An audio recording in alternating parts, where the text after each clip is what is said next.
লিপি কোথায় তুমি? আরে লিপি প্রচন্ড খুশি। তুমি ভাবতে পারছো না আমি কি খুশি। আয়ুষের যেদিন বোর্ডসের রেজাল্ট বেরিয়েছিল সেদিন আমি যত খুশি ছিলাম তার থেকে অনেক বেশি খুশি আজকে আমি। কি হয়েছে বলবে তো? আরে তোমাকে চ্যাটার্জিদের কথা বলেছিলাম। চ্যাটার্জি ফুল ফ্যামিলি নিয়ে সামনের মাসে কলকাতায় আসছে। চ্যাটার্জি মানে ওই যাদের খুব বড় ব্যবসা আছে তারা? ইয়েস, হ্যাঁ গো হ্যাঁ। বাবা, এতে তোমার মনে এত কেন পুলক জাগছে সেটা তো বুঝতে পারছি না গৌরাঙ্গদা। গাধাদের বোঝার কি দরকার? তোমার বোঝার কি দরকার ভাই? আদার ব্যাপারটি তুমি জাহাজের খোঁজ রাখার তো কোনো প্রয়োজন নেই তোমার। চোপ হাত নাচ্ছি কুমার আমার মা গো ও মা, বলতে না আমার ছেলের প্রতি আমার নাকি কোনো দায়িত্ব নেই। হ্যাঁ, ওর ভবিষ্যৎ নিয়ে আমি কিছু ভাবি না। এমন একটা বিয়ের ব্যবস্থা বৌদি, বিশেষ করে বৌদির কথা বলবো এখানে আমি, জ্ঞান ছেড়ে যেত কথায় কথায় আমার। এমন বিয়ের ব্যবস্থা করেছি না তোর তাকিয়ে থাকবে বুঝলে। এটা ফিউচার প্ল্যানিং বলে, ফিউচার প্ল্যানিং। আরে এই তো সেদিন বললে যে আয়ুষ চাকরি বাকরি পেলে তারপর আয়ুষের বিয়ে দেবো, আর এখন একবারে বুদ্ধি দেখেছো আমার বউয়ের? কি দরকার মানে? আয়ুষের চাকরি করার দরকার কি? ওদের অত বড় জাহাজের ব্যবসা, আয়ুষ ওখানে চাকরি করবে কোন কোম্পানি। দেবা এই ছিল তার মানে প্ল্যান। মানে প্রথমে নিজের ছেলেকে একটা বড়লোক বাড়ির মেয়ের গলায় ঘন্টার মতো ঝুলিয়ে দেবে, তারপর সারা জীবন সেই ঘন্টা বাজিয়ে বাজিয়ে খাবে। বাহ বাহ বাহ বাহ। খুব হাসি পাচ্ছে না? তোমরা কি বড় বড় কথা বলছো? হ্যাঁ, চীনে জোকের মতো তো আমাদের ফ্যামিলির বুকের ওপর বসে অন্ন ধ্বংস করে যাচ্ছ সারা জীবন ধরে। বড় বড় কথা বলো কি করে আবার? কি হয়েছে ঠাকুরপো? এই ভর সন্ধ্যেবেলা চেঁচাচ্ছ কেন? বৌদি এই টাইমে এন্ট্রি নিয়েছো বৌদি, একদম রাইট টাইম একেই বলে। সেদিন আমার ঘরে গিয়ে বলছিলে না যে আমার আয়ুষের বিয়ের বয়স হয়ে গেছে, আমার এক্ষুনি বিয়ে দেওয়া উচিত। তুমি যেমন বলেছো তেমন কাজ। এক মাসের মধ্যে ধুমধাম করে আমার আয়ুষের বিয়ে দেবো আমি। ফিউচার প্ল্যানিং একে বলে। ও মা, সে কি কথা?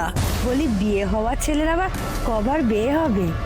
আপনার ছেলে তো একেবারে টুকটুকে বউ বিয়ে করে ঘরে নিয়ে এসেছে বিআই মশাই।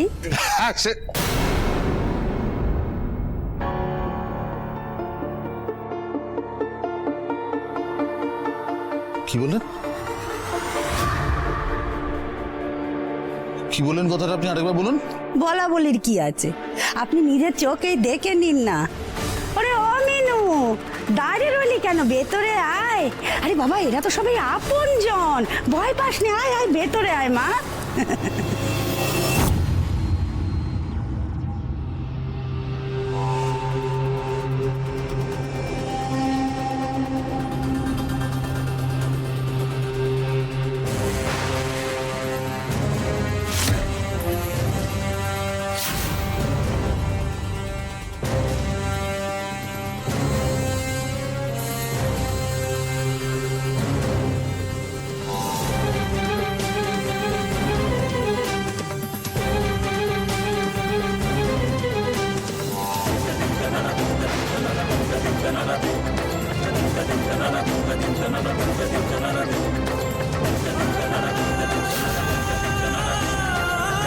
ওমা, পুরো জোরে ভাবে এলো।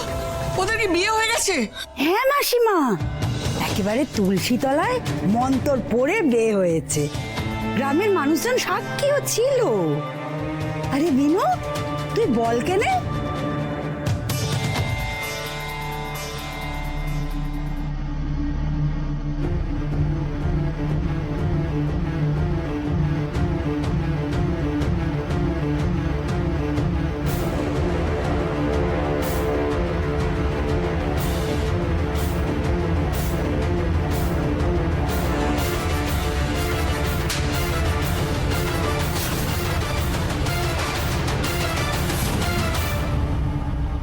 কাকাই, তুমি আয়ুষকে মারছো কেন?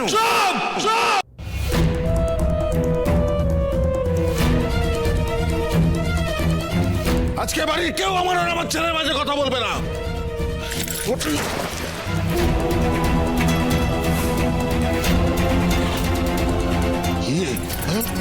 বিয়ে করেছো তুমি? এত বড় হয়ে যাচ্ছ, শেষই করে দেবো।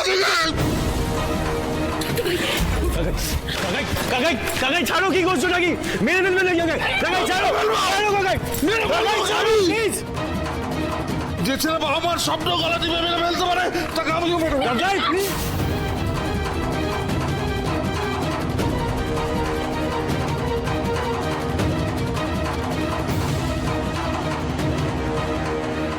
বালাইসা ঠাকুরপো এসব বলো না।